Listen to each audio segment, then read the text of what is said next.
절대 성공하리라는 보장이 있습니다.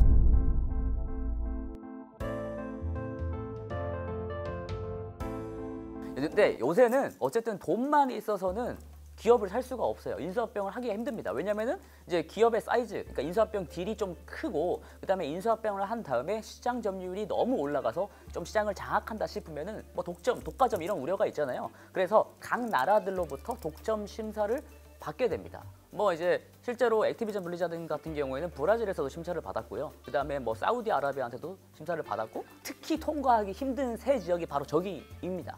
바로 영국, 그다음에 미국, 그다음에 EU예요. 각각의 명칭은 다른데 하는 일은 비슷합니다. 네. 근데 잘 하고 있지는 않은 것 같은데요. 영국의 CMA 같은 경우에는 지금 벌써 1차 조사 했는데 만족스러운 답변 못 들었다고 2차 조사 9월 15일에 나선 상황이기도 하고, 그다음에 경쟁자인 소니라든가 이런 또 구글 이런 업체들이 인수를 좀 방해하려고 지금 유럽 연합과 지금 얘기 중이라는 얘기도 있습니다. 그럼 잘 못하고 있는 거 아닙니까? 근데 사실 여기서 지금 가장 우려하는 게 뭐냐면은 아까도 말씀드린 그 총싸움 게임 있죠? 콜 오브 듀티입니다. 이 콜 오브 듀티가 액티비전에 약간 거의 매년 내놓는 약간 캐시카우거든요. 네, 그만큼 잘 팔린다는 겁니다. 예. 근데 이 콜 오브 듀티가 지금은 소니 플레이스테이션에서 굉장히 많이 판매가 되고 있거든요. 실제로 콜 오브 듀티 전체 판매량 중에 40%가 소니 플레이스테이션용으로 팔립니다. 근데 만약에 마이크로소프트가 그 액티비전을 갖게 되잖아요. 그럼 콜 오브 듀티를 갖고 오는 거 아닙니까?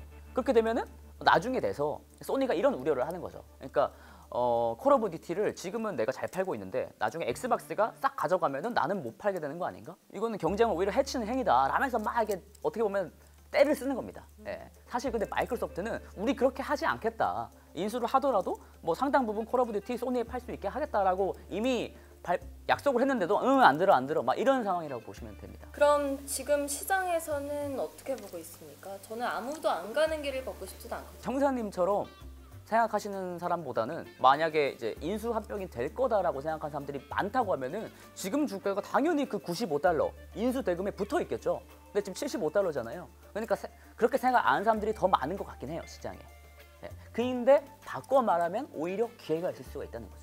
베팅을 할 여지가 있다는 거죠.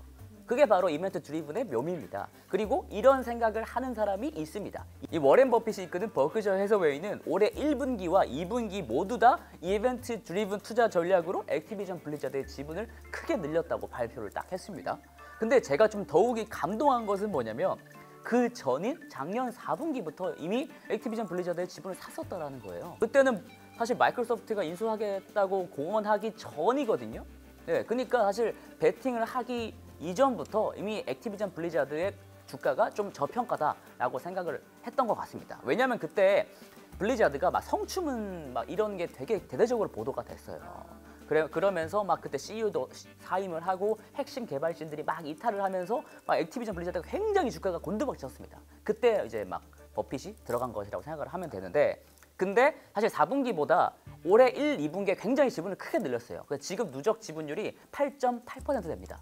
예. 그러니까 올해 크게 늘렸다는 뜻은 무엇이냐? 마이크로소프트가 결국에는 액티비전 블리자드를 인수하게 될 것이다 라고 생각을 해서 확신의 베팅을 한 것이다 라고 저는 생각합니다.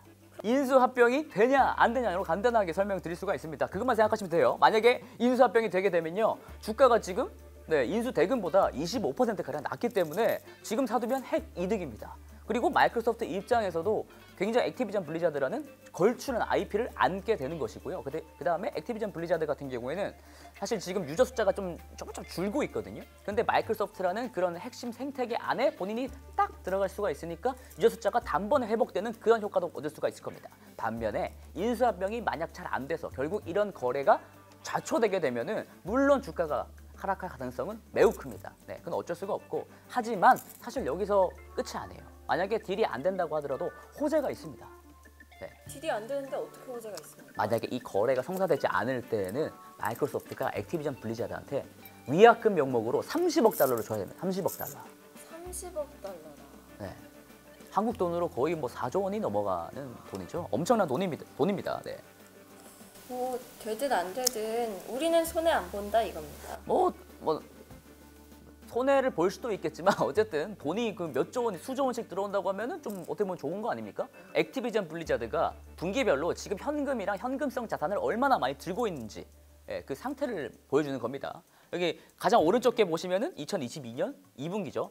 그러니까 지금 10.5라고 돼 있잖아요. 그러니까 지금 105억 달러를 현금성 자산으로 액티비전 블리자드가 갖고 있다는 겁니다. 근데 문제는 올해 1분기보다 약간 떨어졌잖아요. 그러니까 현금이 좀 줄고 있다는 겁니다. 그거는 왜 그러냐? 오른쪽에 보시면 잉여 현금 흐름을 보시면은 올해 좀 안 좋아요. 예. 그러니까 약간 좀 이런 현금성, 그래도 금리가 올라가는 상황이니까 약간 부담이 될 수 있는데 만약에 30억 달러가 딱 꽂히게 되면은 지금 갖고 있는 현금성 자산의 30% 정도 되니까 정말 좀 의미 있는 돈이지 않나라고 생각합니다. 예. 결국 인수권에 실패한다 하더라도 액티비전 블리자드를 매수하는 게 이득인 거네요. 그렇지만은 또 안 할 수도 있는데 그거는 좀 위험한 발언. 근데 만약에 거래가 안 되면은 결국 뭐 실망 매물이 출회되는 건 어쩔 수가 없을 것 같습니다. 근데 이제 밸류에이션으로 봤을 때는 조금 하방이 제한되어 있지 않나라고 저는 생각을 하거든요. 자, 이 표는 이제 밸류에이션 지표 중에 EV/EBITDA라는 게 있습니다. 예, EV/EBITDA가 쉽게 말해서 PER과 비슷한 개념이라고 생각하시면 됩니다. 수익성 관련된 밸류에이션 지표예요.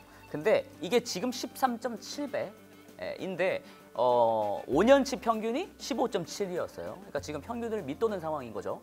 인수합병 거래가 제한이 되기 직전 수준이 뭐냐면은 올해 1월에 밑으로 갔었던 때 있잖아요. 네, 저 때가 11배를 하회했던 상황인데 저 때가 언제냐면 아까 성취문 얘기했었잖아요. 그때 그러면서 당장 블리자드가 문을 닫아도 이상하지 않을 만한 그런 암울한 시기였습니다. 그러니까 저 때랑 비교하는 건 좀 무리가 있지 않나라고 생각을 하고요.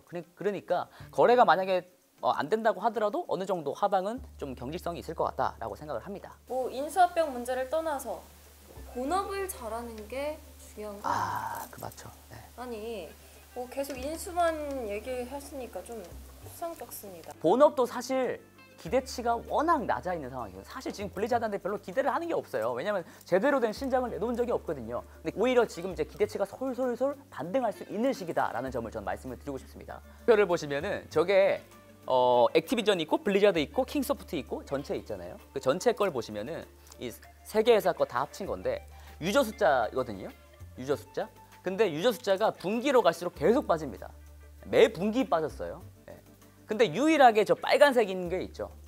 이게 블리자드가 올해 2분기에 지금 유저 숫자가 좀 크게 는 거예요. 한 23% 늘었잖아요. 저게 바로 디아블로 임모탈이 출시가 됐던 때입니다. 생각보다 2분기에는 디아블로 임모탈이 지금 흥행을 해가지고 유저 숫자가 올라오고 있다는 말이고 더 중요한 거는 바로 그 신작 게임 파이프라인 10월 4일에 오버워치 2가 발표가 됐습니다. 그리고 올해 연말에는 와우에 또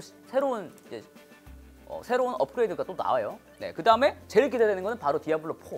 사실 신작을 내놓기만 하면 욕먹던 게 블리자드였는데 사실 디아블로 4 같은 경우에는 관련 커뮤니티에 좀 글을 읽어보니까 반응이 굉장히 좋더라고요. 그래서 좀 이번에는 다르지 않을까라고 생각합니다.